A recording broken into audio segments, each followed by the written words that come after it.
আপনি হজ করে কি করবেন? পট্টি মাথায় দিয়ে কি করবেন? হাতে তসবিহ নিয়ে কি করবেন? আবার বলে সকালবেলা উঠে আমি যায় নামাজ খুঁজি। কই ছেলেরা তো সে যায় নামাজ পায়নি। হ্যাঁ, বলছেন ফজরের নামাজ পড়ে কোরআন শরীফ পড়ে। কই কোরআন তো পাওয়া গেল না, যেটা পাওয়া গেছে ওটার নাম বলা যায় না। লাল পানি পাওয়া গেছে। এই দরবেশ রিমান্ডে খালি ডিম ওরে নাকি শুনলাম ডিম দেখিয়েছে, যায়নি। ডিম দেখিয়েই বলছে প্রতি 2 দিন সপ্তাহে এখানে আমাদের আড্ডা বসতো, লাল পানির আড্ডা। আপনি যাই নামাজ যদি খুঁজবেন, কোরআন শরীফ পড়বেন ফজরের পরে, এ পানির বোতল কিসের? না, আপনার কথার সাথে কাছের মিল নেই। বাচ্চারা ছেলে মেয়েরা যে যা পেয়েছে ওটা তো দেখানোর মতো কায়দা নেই। কথা বলেন ঠিক কিনা? ওনার দল যারা করতো তারা বলতো, কি বলেন হুজুর, আমাদের নেত্রীর নাম কোরআনে আছে। কোরআনে তো ফেরাউনের নামও আছে। ফেরাউনের নাম নেই? নামটা তো ভালোই ছিল, কিন্তু নামটা এখন তামাম দুনিয়ার 257টা রাষ্ট্রে যে মানুষগুলো জানে যে বাংলাদেশ বলে একটা দেশ আছে, দেশের দায়িত্বে একজন ছিল, তার নাম হাসিনা। এই নামটা আল্লাহ তামাম পৃথিবীর 750 কোটি মানুষের কাছে ঘৃণিত বানিয়ে দিয়েছেন।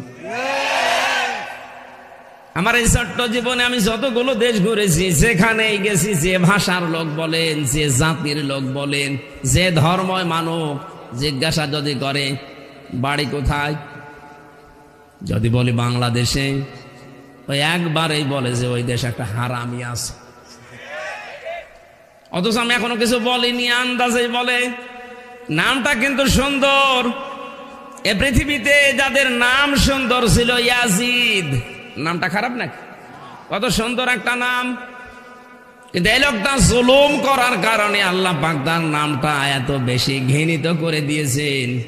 একটা হিন্দুরে যদি বলেন ভাই ছেলে হয়েছে 5000 টাকা দেব, নাম রাখেন ইয়াজিদ, এটা নাম হলো, ওটা গালি। 1500 বছর আগে নামকে যদি আল্লাহ জুলুম করার কারণে গালি বানিয়ে দিতে পারে, 1500 বছর পর 2024 সালের 5 আগস্টের আগে যে জুলুমগুলো আপনি করেছেন, কালের বিবর্তনে আপনার নামটাও এ দুনিয়ায় গালি হয়ে যাবে। কি করেছেন আপনি বলেন তো? শরীর শিউরে ওঠে আমার এখনো। আমি 10টা দিন মাত্র মাঠের নিচে ওই আয়না ঘরে ছিলাম, আমি পাগল হয়ে গেছি। অথচ ব্যারিস্টার আরমান আজ 10 বছর 8 বছর কাটিয়ে আসছে।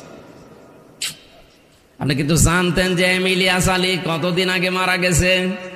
অথচ তার মেয়েটার মাথায় হাত দিয়ে বলছেন তোমার বাবাকে আমি খুঁজে দেব। এত বড় চিটারি, বাটপারি, প্রতারণা, এত বড় মিথ্যা ধোঁকা আপনি দিতে পারলেন?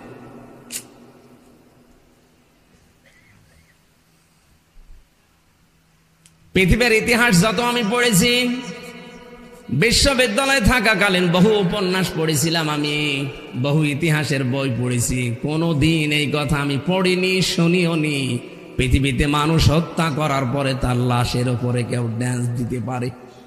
আমি পড়িনি, শুনিও নি। কিন্তু 2006 সালের এই অক্টোবরের 28 তারিখে আমি নিজে দেখেছি আশরাফুল মাখলুকাত জসিম ভাইয়ের মতো মানুষকে লগি বৈঠা নিয়ে সব চলে আসো রাজধানীতে। আপনার কথা মতো তারা গিয়েছিল, যাওয়ার পরে কি করলো দেখলেন না? মানুষ পিটিয়ে হত্যা করার পরে তার লাফের উপরে ড্যান্স দিল। ওই দিন থেকে তাদের বিবেক সব মরে গেছে। এরা মানুষ হত্যা করার পরে আবার নিজেদের এই কথা প্রকাশ করে। তার প্রমাণ এই টাঙ্গাইল জেলার সন্তান ডক্টর আব্দুর রাজ্জাক। ঘন্টাখানেক আগে আল্লাহর ওলি ধরা পড়িছে। এই লোকটা হেফাজতে ইসলামের শাপলা চত্বরে যেভাবে মানুষকে ব্রাশ দিয়ে দুনিয়া থেকে বিদায় করে আবার ভিডিও করে বলছে যে দেখেননি কি করেছিলাম।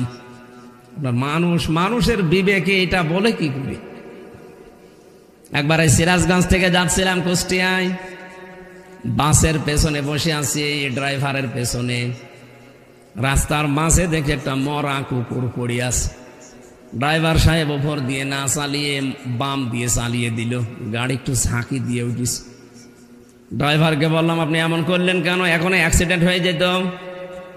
আমারে বলছো হুজুর দেখেন না একটা মরা কুকুর পড়ে আছে, আমি ডবল করে ওর গার উপরে দেব, আমার বিবেক নেই।